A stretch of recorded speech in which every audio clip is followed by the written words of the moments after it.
see the word of Jesus. லூக்கா எழுதின சுவிசேஷம் 9:23 சொல்கிறார், தன்னைத்தான் வெறுத்து என்று சொல்கிறார். He says, let him deny himself in Luke chapter 9 verse 23.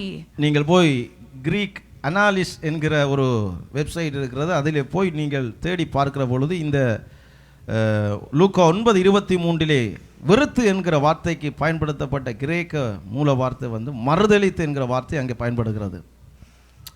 Hate means deny.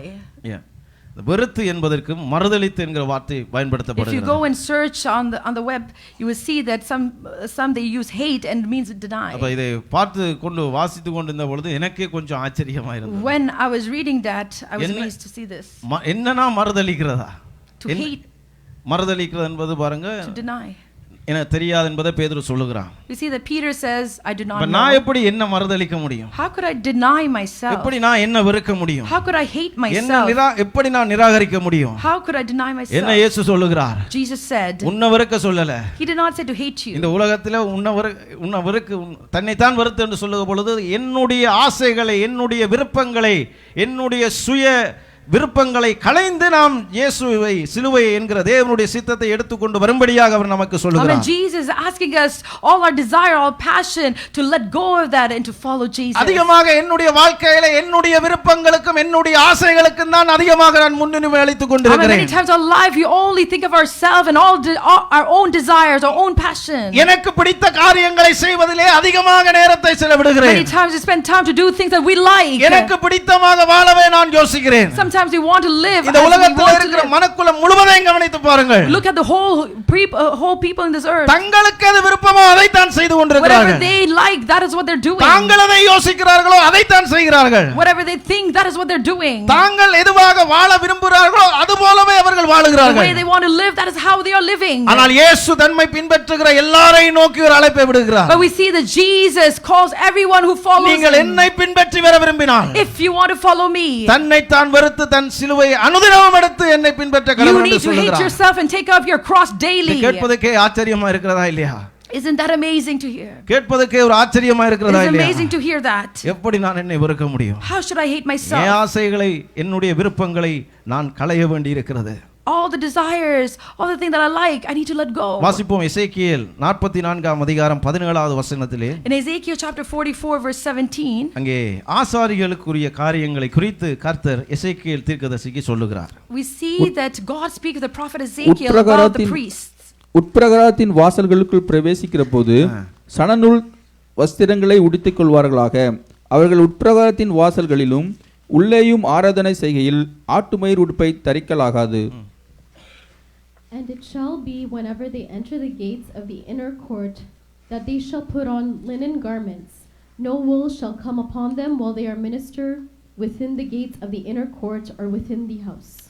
ஆசாரியர்களுக்கு அங்கே தேவன் கட்டளையை கொடுக்கிறார். God gives a commandment to the priest. அவர்கள் அங்கே பலிபீடத்து ஊழியங்கள் செய்கிற பொழுது எப்படிப்பட்ட வஸ்திரங்களை அணிந்து கொள்ள வேண்டும் என்கிற காரியங்களை குறித்து அவர் பேசுகிறார். God gives a commandment of what they should be wearing when they are doing ministering in the altar. அது ஏராளமான காரியங்களை அர்த்தப்படுத்தி இருந்தாலும், even though there are many meanings to that, அதிலே ஒரு காரியத்தை இங்கே அவர் குறிப்பிட்டு சொல்லுகிறார். there was one thing that he is saying. என்ன மயிர் உள்ள உடையை நாம் அணிந்து கொள்ள கூடாது ஆசாரியருக்கு சொல்லுகிறார்.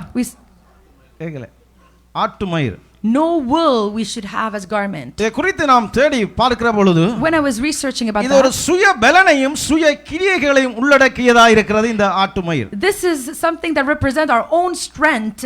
அப்ப பலிபீடத்து ஊழியத்தை குறித்து கர்த்தர் சொல்லுகிற பொழுது, பலிபீடத்திலே நாம் செய்கிற ஊழியத்துக்கு சுய பலனுக்கும் நான் என்கிற நிலைக்கும் இங்கே சம்பந்தம் கிடையாது. Therefore when we come and do ministry in the altar, we cannot say me and myself. என்னுடைய தகுதியின் அடிப்படையிலே நான் இந்த ஊழியத்தை செய்து கொண்டிருக்கவில்லை. Amen. I'm not doing the ministry according to my the way I am.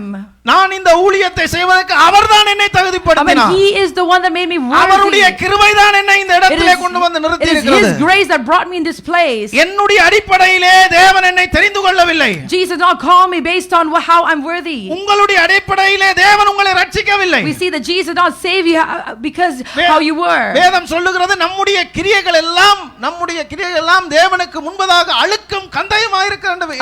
All our works before Jesus Christ were all filthy. என்னுடைய சுய கிரியையினாலே நான் தேவனுடைய நீதியையும் தேவனுடைய கிருபையையும் சம்பாதிக்க முடியாது. I mean, through our own actions we cannot receive the grace and salvation of the Lord. ஆனால் தேவனுடைய கண்களிலே எனக்கு ஒரு கிருபை கிடைத்தது. But in the eyes of the Lord we have received mercy. உங்களுடைய வம்சத்திலே உங்களுடைய பரம்பரையிலே தேவன் உங்கள் மீது ஒரு கண்களை வைத்தார். Amen. In your generation the Lord has showed his eyes upon you. நீங்கள் நல்லவர்கள் என்பதனாலும் உத்தமர்கள் என்பதனாலும் தேவன் உங்களை அழைக்கவில்லை. Amen. The Lord did not call you because you were righteous and upright. கிருபையின்படி உங்களை அழைத்தார். Amen. Because of his grace and mercy has called you. அந்த கிருபைதான் உங்களை அவருக்காக ஊழியம் செய்வதற்கு இந்த நிலையிலே உங்களை கொண்டு வந்து நிறுத்தி இருக்கிறது. Amen. It is his grace who has brought you here to do ministry.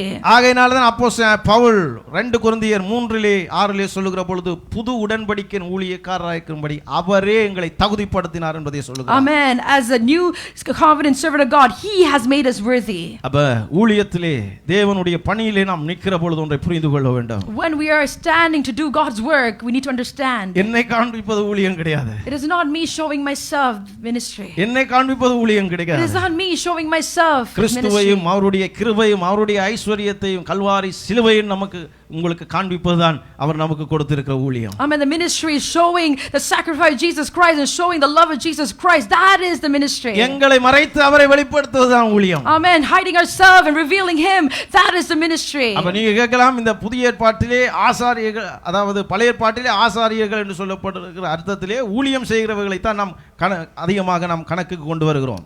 We see here that in the Old Testament talks about priests, therefore the ones that are serving the Lord, that is what we think. ஆனால் வேதம் சொல்லுகிறது புதிய ஏற்பாட்டிலே நாம் எல்லாரும் ஆசாரியர்களாய் இருக்கிறோம். But in the New Testament we are all priests. எத்தனை பேர் It is ஆசாரியர்களாய் not only இருக்கிறீங்க? certain people. எல்லாரும் ஆசாரியர்கள்.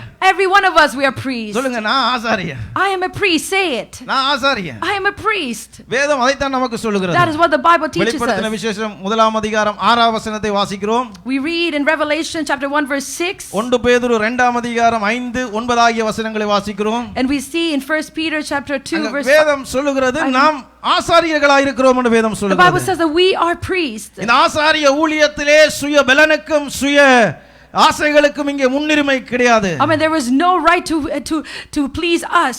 அவருக்கு பிரியமானதை செய்ய, அவருக்கு பிரியமான ஆவிக்கேற்ற பலிகளை செலுத்தும்படியாக நாம் I mean, அழைக்கப்பட்டிருக்கிறோம். we are called to do sacrifices that are pleasing to the Lord. அப்ப நம்முடைய அனுதின வாழ்க்கையிலே எல்லா பகுதிகளிலும் நாங்கள் எங்களை மறைத்து அவரை வெளிப்படுத்துவதுதான் இந்த புதிய ஏற்பாட்டு ஆசாரியர்களுடைய Therefore, in our ஊழியம். daily life, we need to hide ourselves and reveal Jesus Christ. எப்பொழுதும் அவருடைய கிருபையையும் எப்பொழுதும் அவருடைய இரக்கத்தை குறித்து நாங்கள் மேன்மை பாராட்டிக் கொண்டிருக்க Therefore, we வேண்டும். should always exalt God's grace and His mercy in our life. ஒன்றை அதிகமாய் புரிந்து கொள்ளுங்கள். One thing we need to understand. எங்களுடைய தாளந்துகள், எங்களுடைய திறமைகளின் அடிப்படையிலே தேவன் எங்களை அழைத்து கொண்டு வரவில்லை. God did not call it based on our talents and our qualifications.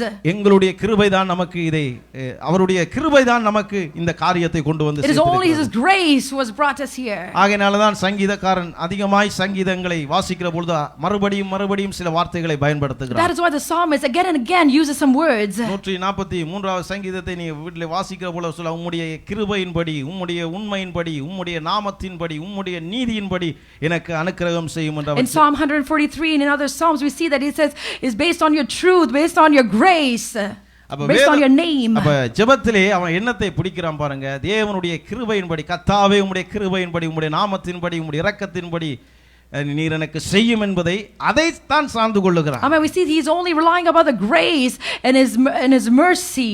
ஆண்டவரே, நான் 1.5 மணித்தியாலம் ஜெபித்தேன். Lord, I've prayed for 1.5 hours. 4 மணித்தியாலம் ஜெபிங்க. You could pray 4 hours. ஜெபத்திலே எப்பொழுதுமே ஜெபிக்கிறதிலே நாம் கரிசனையோடு இருக்க வேண்டும். But we should always be praying. அதன் அடிப்படையிலே தேவன் நமக்கு செவி கொடுக்கிறார் கிடையாது பாருங்க. God did not turn his ears based on that. நாம் எப்படி நாம் வருகிறோம், தேவனுடைய கிருபையின்படி உண்மையின்படி தேவன் நமக்கு செவி கொடுக்கிறார். Amen. God turns his ears to us because of his grace. இதை தான் ஒவ்வொரு நாளும் எண்ணி பார்க்க வேண்டும். That is what we need to think about. நாம் வாழ்ந்து கொண்டிருப்பதே அவருடைய கிருபை. Amen. We are living by his grace. என் வாழ்க்கையிலே எங்கேயோ நாங்கள் போய்க்கொண்டிருந்த நம்மை கர்த்தர் சந்தித்தார். We who are following other ways, the Lord has touched us. தேவன் உங்களை தொட்டிராவிட்டால், If the Lord did not தேவன் touch உங்களை you, சந்தித்திராவிட்டால், if he did not meet you, உங்கள் வாழ்க்கையின் முடிவை நீங்களே சொல்லுவீர்கள். you will see what will happen to உங்கள் you. வாழ்க்கையின் முடிவை நீங்களே சொல்லுவீர்கள். You alone will say the end of what will happen ஆனால் to you. தேவனுடைய கிருபை உங்களை சந்தித்தது. But the Lord's grace has met இதை நாம் you. எண்ணி பார்க்க வேண்டும். We need to think about that. இதை நாம் எண்ணி பார்க்க We need to வேண்டும். think about that. ஆகையினால் தான் நம்முடைய அனுதின வாழ்க்கையிலே நாங்கள் எங்களுடைய சுய பலன்களை, அதாவது சுய ஆசைகளை, சுய விருப்பங்களை களைந்து அவருடைய சித்தத்துக்காக எங்களை அர்ப்பணித்து வாழ வேண்டியவர்கள். Amen.